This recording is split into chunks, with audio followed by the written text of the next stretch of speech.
স্বাগতম western mythology চ্যানেলে। আমি জাকির ইসলাম। আমাদের এই চ্যানেলটি প্রাচীন গ্রিক, রোমান, নর্স এবং কেল্টিক পুরাণের রহস্যময় জগৎ নিয়ে তৈরি হয়েছে। এখানে আপনি জানতে পারবেন সেই সব বীর, দেবতা এবং কিংবদন্তির চরিত্রের কাহিনী, যাদের গল্পগুলো যুগ যুগ ধরে মানব সভ্যতাকে প্রভাবিত করেছে। আজকে পাশ্চাত্য পুরাণে যে চরিত্র নিয়ে আলোচনা করবো সেটা হচ্ছে অ্যাটলাস। অ্যাটলাস হচ্ছেন একজন টাইটান, আইয়াপেটাসের ঔরসে জলপরী ক্লাইমিনির পুত্র। তার অপর তিন ভাইয়ের নাম প্রমিথিউস, ইপিমিথিউস এবং ম্যানোটিয়াস। তিন ভাইদের মধ্যে জ্যেষ্ঠ ছিলেন তিনি। ক্রনাসের সিংহাসন রক্ষার্থে টাইটানদের সঙ্গে জিউসের যুদ্ধ হয়। সেই যুদ্ধে অ্যাটলাস ক্রনাসের পক্ষে প্রধান সেনাপতি হিসেবে যুদ্ধে অংশগ্রহণ করেন। যুদ্ধে জিউসের জয় হলে জিউসের নেতৃত্বে দেববংশ প্রতিষ্ঠিত হয় এবং পরাজিত টাইটানদের বিভিন্ন শাস্তি দেওয়া হয়।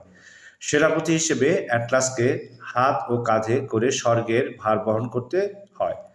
কথিত আছে যে জিউস পুত্র হারকিউলিস হেসপেরাইডিসের মায়াকানন থেকে স্বর্ণের আপেল আনার জন্য অ্যাটলাসকে অনুরোধ করলে অ্যাটলাস তা আনতে যান এবং সেই সময় হারকিউলিস স্বর্গের ভার নিজের মাথার উপরে নেন।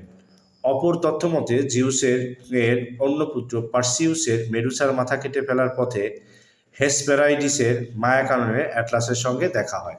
সেখানে অ্যাটলাস পার্সিউসের সঙ্গে খারাপ ব্যবহার করলে পার্সিউস মেসুডার কাটা মাথা দেখিয়ে তাকে পাথরে পর্বতে রূপান্তরিত করে। প্লিয়াডিস, হাইয়াডিস ও হেসপেরাইডিসের পিতা ছিলেন অ্যাটলাস।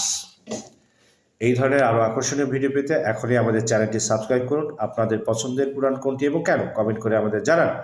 যদি ভিডিওটি ভালো লাগে তাহলে একটি লাইক দিন এবং আপনার বন্ধুদের সাথে শেয়ার করুন। ধন্যবাদ।